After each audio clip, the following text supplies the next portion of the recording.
চিপকে পড়ে ফেলা 213 স্ট্রাইক রেটে নারিনঝড়।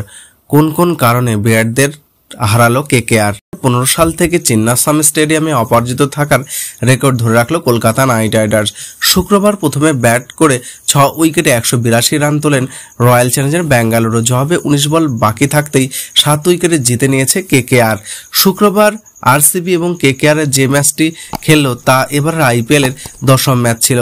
2024 সালে আইপিএল এর প্রথম 9টি ম্যাচেই জিতেছিল হোম টিম, অর্থাৎ যে দলের হোম ম্যাচ ছিল সেই দলই জিতেছিল। শুক্রবার সেই ধারার ইতি টেনে দিল কেকেআর। আরসিবি রানে লাগাম টানা প্রথম 6 ওভারে 61 রান তোলে আরসিবি, যা 10 ওভার শেষে দাঁড়ায় 2 উইকেটে 85 রান। সেখান থেকে যে কোনো দল 200 রানের গন্ডি পার করে দিতে চাইবে, কিন্তু সেখানে মাত্র 182 রানেই থেমে যায় আরসিবি। আর চিন্নাস্বামীতে দ্বিতীয় ইনিংসে ব্যাটিংয়ে কিছুটা সোজা হয়ে যায়, সেটা মাথায় রেখে আরসিবি রানটা কিছুটা কমই ছিল।